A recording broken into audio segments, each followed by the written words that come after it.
The train's shrill whistle echoed in the air as I stepped onto the platform of Hollow's End. The village seemed unchanged, yet a palpable tension hung in the air. Memories of my childhood flashed before me, but they felt distant, almost like someone else's life. I decided to take a stroll, hoping to reacquaint myself with the familiar cobblestone streets and old brick houses. As I walked, I felt an undeniable pull towards the village library, a place I'd spent countless hours in as a child. The building, though slightly worn by time, still stood tall and imposing. Pushing open the creaky door, a musty smell greeted me. The library was dimly lit, with rays of sunlight piercing through the dusty windows. I wandered through the aisles, my fingers skimming the spines of old books, until a particular one caught my attention. It was a faded journal, seemingly misplaced among newer titles. Curiosity piqued. I settled into a corner and began to read. The journal detailed foggy days in Hollow's End, and with each entry, the tone became increasingly ominous. Whispers of a creature lurking within the mist, villagers vanishing without a trace, and desperate pleas for help filled the pages. The journal's final entry was marked with a strange symbol, one that sent shivers down my spine. I was so engrossed in the journal that I hardly noticed the change outside. The room grew colder, and when I glanced up, a thick fog had begun to envelop the village. But it wasn't just the fog that unsettled me. It was the distant whispers that seemed to grow louder with each passing minute. Feeling a mix of fear and determination, I decided to investigate the source of the whispers. I carefully placed the journal in my bag, thinking it might hold more clues, and made my way towards the exit. As I stepped outside, the fog grew denser, reducing visibility to mere feet. Navigating through the fog, I was drawn to the forest's edge. The whispers grew more distinct, echoing tales of a faceless creature. And then, something on the ground caught my eye, a pendant tarnished by time, but adorned with the same eerie symbol from the journal. I picked it up, feeling its weight in my hand. The whispers grew silent, replaced by an oppressive stillness. I knew I was on the brink of uncovering a mystery that had plagued Hollow's End for ages. With the pendant in one hand and the journal in the other, I was determined to get to the bottom of it. The sun was beginning its descent when I decided to seek out the village elder. Hollow's End had changed in the years I'd been away, but some things remained constant. The elder's cottage, with its moss-covered roof and ivy-clad walls, stood at the edge of the village square, a testament to times long past. As I walked, familiar faces greeted me. Some showed relief at my return, while others whispered hurriedly, their eyes darting towards the ever-present fog. It was clear that the village was on edge, and I felt a pressing need to uncover the truth. The door to the elder's cottage creaked open at my knock. He regarded me with rheumy eyes, a blend of recognition and caution in his gaze. "You've returned, Jordan," he murmured. "In troubled times, no less." I wasted no time. "I found a journal in the library," I began, laying it and the pendant before him.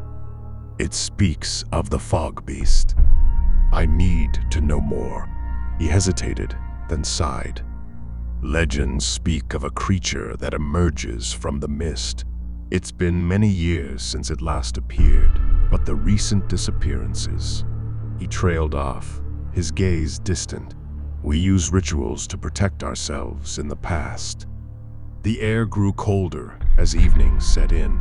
The fog began its steady crawl, wrapping the village in its thick embrace. Distant murmurs grew louder, echoing the whispers I'd heard earlier. A sense of dread settled in my gut. Without warning, a chilling scream pierced the air. The fog shifted, and from its depths emerged a form vast, almost shapeless. Its face a void. Panic erupted. Villagers ran in all directions, their cries adding to the cacophony. Driven by a mix of fear and determination, I stepped forward. The pendant clenched in my hand. The creature halted, its form undulating as if considering its next move. I felt its gaze upon me, even in its facelessness. Waving the pendant, I shouted words from the journal, a desperate plea. To my surprise, the creature recoiled. The pendant glowed faintly, casting an ethereal light that seemed to repel the beast. The village square, moments ago filled with chaos, now held its breath. The creature, though pushed back, did not retreat entirely. It lingered at the fog's edge, waiting. As I turned to head back to the elder's cottage, I noticed a fine crack on the pendant. Its power, it seemed, was not infinite. The elder, who had watched the confrontation from his doorway, spoke gravely. The pendant may have held it off for now, but it's not a permanent solution. The ritual is our only hope. I nodded, determination burning within. The fog beast would return, and I would be ready. The weight of the pendant felt heavier in my pocket, its crack a testament to the fragile barrier between the fog beast and Hollow's End. I knew what I had to do, even if the village elder had only hinted at the true cost of the ritual. The shrine in the forest beckoned, its dilapidated stones and moss-covered arches standing as silent witnesses to the history of our village and the legends we'd forgotten.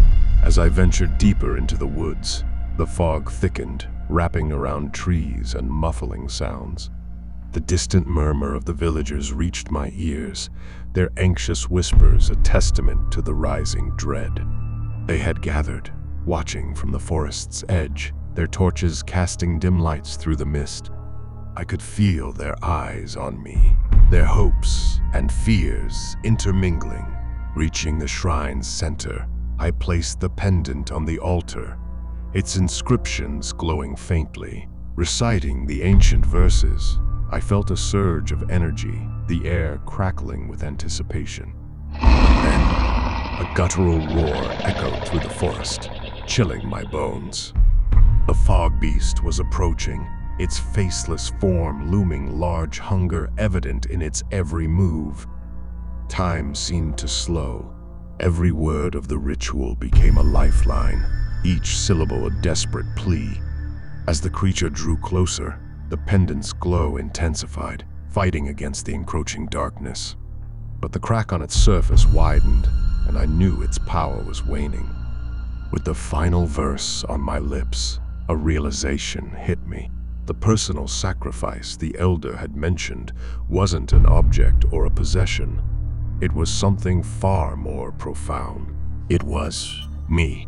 The creature was now mere feet away, its form almost tangible through the fog. I made my choice. Grabbing the pendant, I let its energy envelop me, pulling both me and the beast towards the shrine's altar. There was a blinding flash, a deafening roar, and then silence. The fog began to lift, revealing the serene beauty of Hollow's End once more. The villagers approached the shrine hesitantly, their faces a mix of relief and sorrow. They found the pendant, now whole, resting on the altar, but of me there was no sign. I had become part of the legend, my sacrifice sealing the fog beast and ensuring the safety of Hollow's End. The tales of our village would now forever include the night when one of their own faced the abyss and didn't flinch.